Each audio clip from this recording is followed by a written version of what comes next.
Economics first chapter, the story of village Palampur. Now this story is based on an imaginary village and it tells us about the activities that are carried out in Palampur. The main production activity of Palampur was of farming.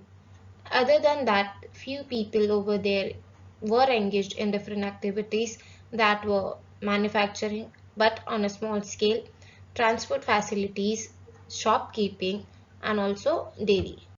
Now, Palampur might seem a small and typical village, but it was also a developed one. How? There were schools over there. It also had health centers. Palampur has a developed system of roads. Also, transport facilities are available to connect it with the nearby towns. Electricity is available over there, and with the help of electricity, irrigation facilities are proper in that village. Factors and aim of production. The aim of production is to produce goods and services. The factors of production are land, labor, physical capital, and human capital. For any unit to set up, you require a piece of land to move ahead with the production activities. Without it, you cannot move ahead. Second is the labor. Now, labor is divided into two parts, that is skilled labor and the unskilled labor. Unskilled one will be doing your manual work, whereas the skilled one will be looking after the processes that are carried out in your unit. Third one, physical capital. You require various inputs in your factory or your unit to produce an outcome. Now, this is further divided into fixed capital and the working capital. Fixed capital, the things that you buy once and you don't have to look after it or buy immediately are known as fixed capital. This consists of your land, your machineries, your tools, your equipments. Once bought, you don't have to look after them for years. It is known as fixed capital. Second one is the working capital. Now, in any production activity, money is what you need the most. Also, with money, you require raw materials. Now, these things are required continuously at almost every stage of your production. This is known as working capital. Fourth, and the important one, human capital. Now, all of these above factors cannot utilize themselves. It is the human who can use these resources and produce an outcome with the required skill set and the knowledge. Factors of production. First one, land. Already, as you know, that most of the people in Palampur village depend on farming. It is the main production activity over there. Therefore, they require higher production or higher yield to earn more. Since the land cannot be increased, obviously you cannot make new land. It remains the basic constraint in increasing the farm production. But there are ways through which you can increase the farm production. First one is the multiple cropping. To grow more than one crop on a single piece of land in a year is known as multiple cropping. In Palampur, almost they grow three crops. First one is the kharif crops, second is the rabi crops, and third is they carry out the cultivation of potatoes. Other than that, another technique can be used to increase the farm production is using modern farming methods. Modern farming methods include use of HYV seeds, that is higher yielding variety of seeds, machineries like tractors, threshers, which will eventually help in increasing the farm production rather than if it is done manually, and also setup of tube wells for better irrigation facilities.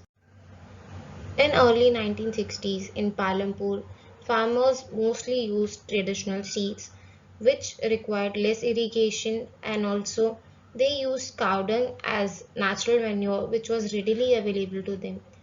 They didn't have to buy them, but the yield produced through it was relatively low. So, to increase the farm production in late 1960s, farmers started using HYV seeds which was first done by the farmers of Punjab and Haryana. HYV seeds required proper irrigational facilities and also more use of chemical fertilizers and pesticides. It was then that green revolution happened. The production increased a lot, but it had many disadvantages too. With the continuous use of HYV seeds, the soil was losing its fertility because of the more use of chemical fertilizers and pesticides, and with it, it had a continuous requirement of proper irrigational facilities, because of which farmers went for tube well irrigation, which decreased the water level of the groundwater.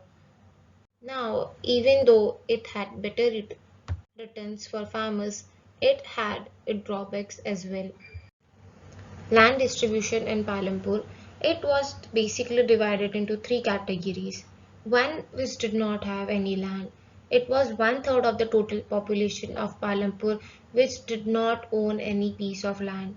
Second category was of the people who had small piece of lands. They were most of the families of the Palampur, and the third category was of the people who had large plots. Now, the piece of land that small farmers were owning was quite small and it wasn't adequate enough for them to earn income through it. Whereas it was the medium and large farmers who benefited the most because they nearly had land of almost half of the village. Second factor of production, the labor. Now, the small farmers used to work on their own lands, cultivate on their lands with their families, and worked as a labor on the farms of the large and medium farmers. Along with them who worked were the landless laborers who did not own any piece of land. These laborers used to get wages. The wages used to vary according to the work they were doing, the region where the work was done, and also the demand for labor. Now, the wages were comparatively low given to them as compared to the wage rate set up by the government, because there was a huge competition, and to get work and money, farmers used to agree or laborers on any wage rate that they would get. Third factor of production was capital. Now you require continuous money to carry out the production activities. Now, since the small farmers owned a small piece of land, it was not possible for them to earn money and save it up for the cultivation, whereas the medium and large farmers, they used to arrange capital from their savings. Now, where did they get the savings from? Since they had large plots, they used to cultivate, keep a piece of return with them for their use, and sell the rest of them, that is the surplus, to the nearby areas or towns. They did lend money to small farmers, but it was troublesome for them because they used to charge quite high rate of interest. Last topic of the chapter, that is non-farming activities in Palampur. Since most of the population, that is 75% of the people in Palampur, were engaged in farming activities, it was only 25% of the people who were involved in the non-farming activities. The non-farming activities that were carried out in Palampur were as follows. First one was the dairy.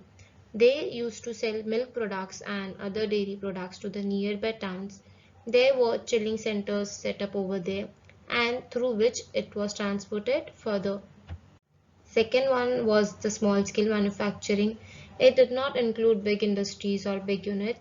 It had small scale manufacturing like production of jaggery, which involved minimum use of machineries or just the basic ones. Sugarcane was easily available to them, and this industry or manufacturing was quite beneficial for them. Third one was the shopkeeping or the shopkeepers. It included the general stores. They used to sell all the basic stuff required in the village or by the village people, that was pen, books, brush, toothpaste, cloths, and many more such things. Last one was the transport. Transport was quite well developed in the Palampur village since it had proper road facilities available. It used to transport people as well as goods from one place to another through different means of transport. And with this, we complete our first chapter of economics, that is the story of village Palampur.